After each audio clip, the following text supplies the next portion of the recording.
Washington's District of Columbia has 3 red stars, one for each city-state in the 3-city empire.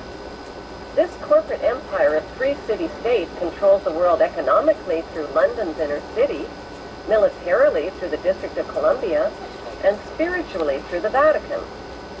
The Constitution for the District of Columbia operates under a tyrannical Roman law known as Lex Fori, which bears no resemblance to the U.S. Constitution. When Congress passed the Act of 1871, it created a separate corporate government for the District of Columbia. This treasonous act allowed the District of Columbia to operate as a corporation outside the original Constitution of the United States and outside of the best interests of American citizens.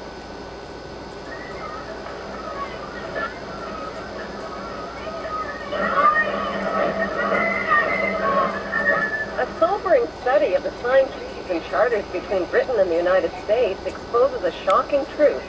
The United States has always been, and still is, a British Crown colony. King James I was famous not for just changing the Bible into the King James Version, but for signing the first Charter of Virginia in 1606. That charter granted America's British forefathers a license to settle and colonize America. The charter also guaranteed that future kings and queens of England would have sovereign authority over all the citizens and colonized land in America stolen from the Indians. After America declared its independence from Great Britain, the Treaty of 1783 was signed. That treaty specifically identifies the King of England as the Prince of the United States and contradicts the belief that America won the War of Independence. Although King George III of England gave up most of his claims over his American colonies, he kept his right to continue receiving payments for his business ventures of colonizing America. If America had really won the War of Independence, they would never have agreed to pay debts and reparations to the King of England. When Congress passed the 13th Amendment to the Constitution, the U.S. President was made subservient to the King of England. The 13th Amendment is called the Title of Nobility Amendment and forbids U.S. presidents and their officials from using royal titles like king or prince or baron. For some mysterious reason, the 13th Amendment, which was ratified in 1810, no longer appears on current copies of the Constitution.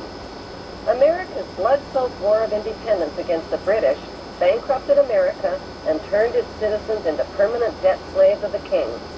In the War of 1812, the British torched and burned to the ground the White House and all U.S. government buildings and destroyed ratification records of the U.S. Constitution. 1 century later, a corrupt U.S. Congress committed the biggest theft in world history. They passed Paul Warburg's Federal Reserve Act in 1913, handing over America's gold and silver reserves and total control of America's economy to the Rothschild banksters. Most Americans still believe that the Fed, or Federal Reserve, is a government. It is not. The Fed is a privately owned banking system whose majority Class A shareholders are the Rothschilds, Warburg, Kuhn and Loeb, J.P. Morgan, Rockefeller, Israel Seif, and the Lehman Brothers. This private banking cartel is the Fed and is never audited and never pays taxes. They print and design America's money, which displays their symbols of an Egyptian pyramid, and the sonic all-seeing eye, and the words "In God We Trust." Who exactly is the God they trust? They also collect American taxpayers' money through the IRS. Then they loan it back again with interest to pay for roads, bridges, and other public works. Most U.S. citizens believe that the United States is a country and that the President is the most powerful man on earth. The United States is not a country. It is a corporation, and the President is President of the Corporation of the United States.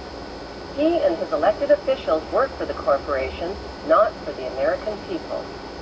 Since the United States is a corporation, who owns the corporation of the United States? Like Canada and Australia, whose leaders are prime ministers of the Queen, and whose land is called Crown Land, the United States is just another Crown colony. Crown colonies are controlled by the empire of 3 city-states.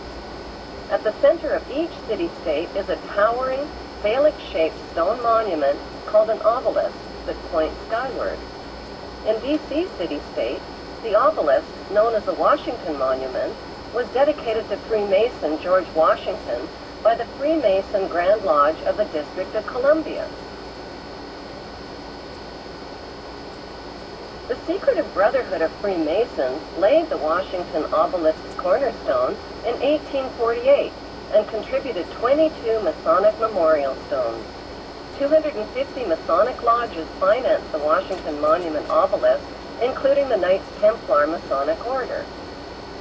At the heart of London city-state is a 187-ton, 69-foot-tall Egyptian obelisk called Cleopatra's Needle.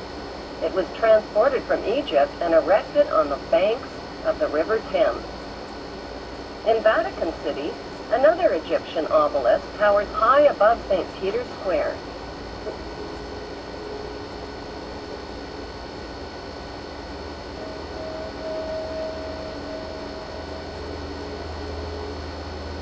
What exactly is an obelisk?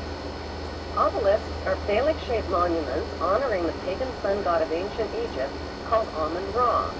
The spirit of this pagan god is said to reside within the obelisk. Obelisks symbolize the phallus and fertility. At the base of the obelisk is a sun-wheel circle symbolizing the vagina. Together, they depict male and female sexual unions.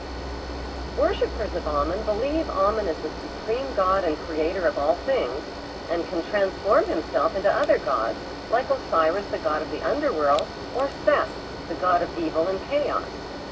Since vowels were interchangeable in the biblical Hebrew language, Amun can be spelled A-M-E-N, A-M-O-N, O-M-O-N, or A-M-U-N. Today, Amun is one of the most popularly used words in the entire world. It is used in all languages by Christians, Muslims, Hindus, and Jews at the end of prayer. Without realizing it, people all over the world are praising Amun.